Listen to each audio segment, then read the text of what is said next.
Hello everyone.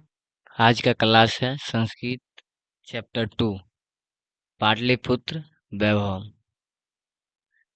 जितना भी subjective question होगा सब इसमें इंक्लूड है। तो चलिए बिना देर किए हुए क्वेश्चन की ओर चलते हैं। क्वेश्चन है प्रश्न संख्या 1। पाटलिपुत्र वैभवम पाठ के आधार पर यहाँ स्थित दार्शनिक स्थलों पर प्रकाश डाले। पाटलिपुत्र वैभव पाठ के आधार पर कह रहा है कि पटना में जो दार्शनिक स्थल है उसके बारे में बताने के लिए।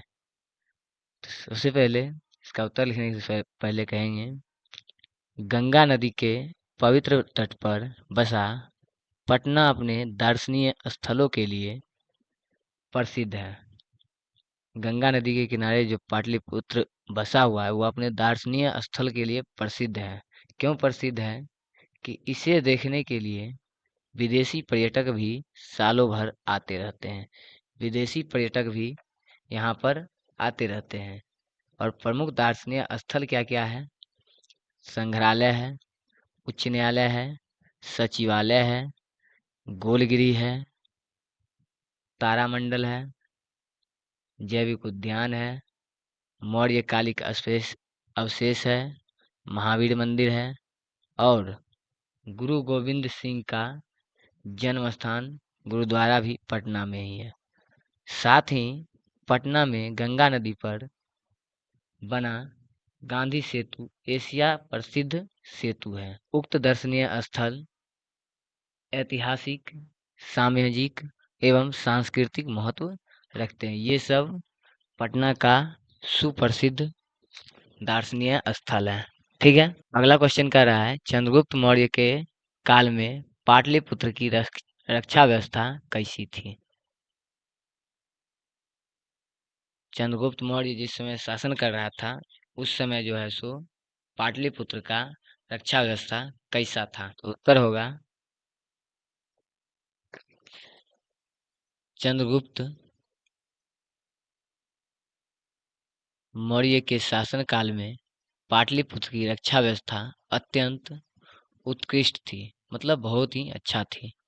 इस प्रकार रक्षा व्यवस्था को मजबूत किया गया था कि कोई आक्रांता रक्षा व्यवस्था को तोड़ नहीं पाता। इस तरह से रक्षा व्यवस्था को मजबूत किया गया था, कोई दूसरा व्यक्ति यदि तोड़ना चाहता तो वो तोड़ नहीं पाता उसको। ठीक है। इस बात का उल्लेख यूनानी राजदूत जो था मेगास्थनीज वो अपने संस्मरण में किया है और उसका संस्मरण किया था इंडिका। मेगास्थनीज इंडिका की रचना किया था। अगला क्वेश्चन है राजशेखर ने पटना के संबंध में क्या कहा? अथवा प्राचीन काल में पटना को शिक्षा का केंद्र क्यों कहा गया है? यदि दोनों क्वेश्चन रहेगा, दोनों में से कोई क्वेश्चन एक रहेगा तो दोनों का एक ही आंसर होगा। आंसर क्या होगा? लक्षण ग्रंथ काव्य मीमांसा के रचयिता राजशेखर ने पटना का सादर स्मरण करते हुए लिखा है कि ब्याडी, पाणिनि, पिंगल, वररुचि, पतंजलि आदि विद्वानों ने यहाँ अध्ययन कर प्रसिद्धि प्राप्त की थी। ये सभी यहाँ अध्ययन करके प्रसिद्धि प्राप्त किए थे। पटना इन लोगों के लिए भी कसौटी पत्थर के समान रहा। राजशेखर के अनुसार इस प्रकार की शाश्वत परंपरा यहाँ काफी दिनों तक चलती रही और ये सभी इसी सब के कारण यहाँ पटना को शिक्षा का केंद्र कहा जाता है। अगला क्वेश्चन है प्राचीन काल में कौन से विदेशी यात्री पटना आए थे? प्राचीन काल में कौन कौन विदेशी जो है सो पटना घूमने के लिए आए हुए थे? तो विदेशी यात्रियों में प्रमुख रूप से मेगास्थनीज, फाहियान, हुएनसांग, इत्सिंग आदि ये सभी प्राचीन काल में पटना घूमने के लिए आए। अगला क्वेश्चन है भगवान बुद्ध ने पटना के संबंध में क्या भविष्यवाणी की थी? जिस समय भगवान बुद्ध थे उसी समय पटना के बारे में भविष्यवाणी कर चुके थे। और क्या भविष्यवाणी किए थे? कि भगवान बुद्ध ने भगवान बुद्ध का पटना आना कई बार हुआ और उन्होंने भविष्यवाणी की थी कि यह पाटली नामक ग्राम महानगर बनेगा, किंतु कलह, अगलगी और बाढ़ के भय से सर्वदा सर्वदा पीड़ित रहेगा। पटना जो है सो एक बड़ा महानगर बनेगा। आने वाले भविष्य में पटना महानगर बनेगा, किंतु यह हमेशा किसी न किसी चीज से पीड़ित रहेगा और ऐसा अभी देखने को मिल भी रहा है। अगला क्वेश्चन है, प्राचीन ग्रंथों में पटना के अन्य नाम क्या क्या थे? अन्य नाम पटना के क्या क्या थे? तो प्राचीन ग्रंथ में पटना के अन्य नाम कई प्रकार के थे। पाटलीग्राम हो गया, पाटलिपुत्र हो गया, पुष्पपुर हो गया और कुसुमपुर हो गया। ये सब पटना का सबसे पुराना नाम है। अगला क्वेश्चन है, पाटलिपुत्र वैभव पाठ के आधार पर पटना का वैभव का संक्षिप्त वर्णन करें, अथवा दामोदर गुप्त के अनुसार पाटलिपुत्र के वैभव को बताएं। पाटलिपुत्र वैभव पाठ के आधार पर पटना का वैभव का वर्णन करें या दामोदर गुप्त के अनुसार, दोनों में से कोई क्वेश्चन रहेगा तो आंसर सेम। उत्तर होगा, अपनी समृद्ध स्थिति के लिए पाटलिपुत्र प्राचीन काल से ही प्रसिद्ध रहा है। अपनी समृद्धि स्थिति के लिए पटना जो है सो प्राचीन काल से ही प्रसिद्ध रहा है।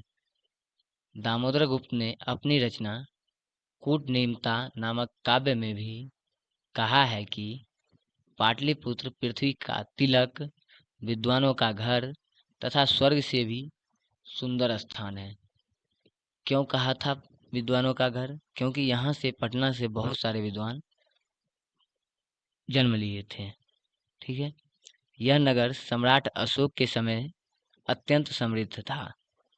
यह नगर जो था, सम्राट अशोक जिस समय शासन कर रहा था उस समय अत्यंत समृद्ध था, मतलब धनी था। अगला क्वेश्चन है, सिख संप्रदाय के लिए पटना क्यों पटना जो है वह सिख संप्रदाय के लिए इतना क्यों महत्वपूर्ण बना हुआ है? तो आंसर हो जाएगा कि सिख संप्रदाय की दृष्टि से पटना एक परम पूजनीय स्थल है। क्यों स्थल है परम पूजनीय? क्योंकि यहाँ सिख धर्म के 10वें गुरु गुरु गोविंद सिंह का जन्म स्थान है और वह किस नाम से जाना जाता है? तो गुरुद्वारा के नाम से।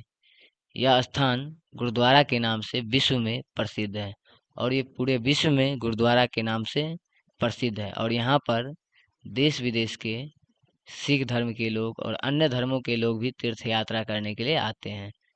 सिख धर्म तथा अन्य धर्मों के तीर्थयात्री गुरु का दर्शन कर अपने जीवन को धन्य मानते हैं। इसलिए सिख संप्रदाय के लिए पटना अत्यंत परम पूजनीय स्थल है। अगला क्वेश्चन है, पटना के प्राचीन उत्सवों को बताएं। पटना में जो है सो प्राचीन उत्सव क्या था? तो पटना में गुप्त वंश के शासन काल में शरद ऋतु में कौमुदी महोत्सव नामक महोत्सव काफी उत्साह एवं धूमधाम के साथ मनाया जाता था। उस समय क्या था कि कौमुदी उत्सव नामक एक महोत्सव बड़ा ही धूमधाम के साथ मनाया जाता था, जो कि आजकल जो है सो दुर्गा पूजा के समय जो स्थिति समाज में रहती है, वही स्थिति, ठीक उसी प्रकार की स्थिति कौमुदी उत्सव में भी होती थी। ठीक है, इसलिए प्राचीन उत्सव ये जो है वो अभी इसके यह प्रसिद्ध है। ठीक है, पटना में। आज के लिए इतना ही, मिलते हैं नेक्स्ट वीडियो में, तब तक के लिए थैंक यू।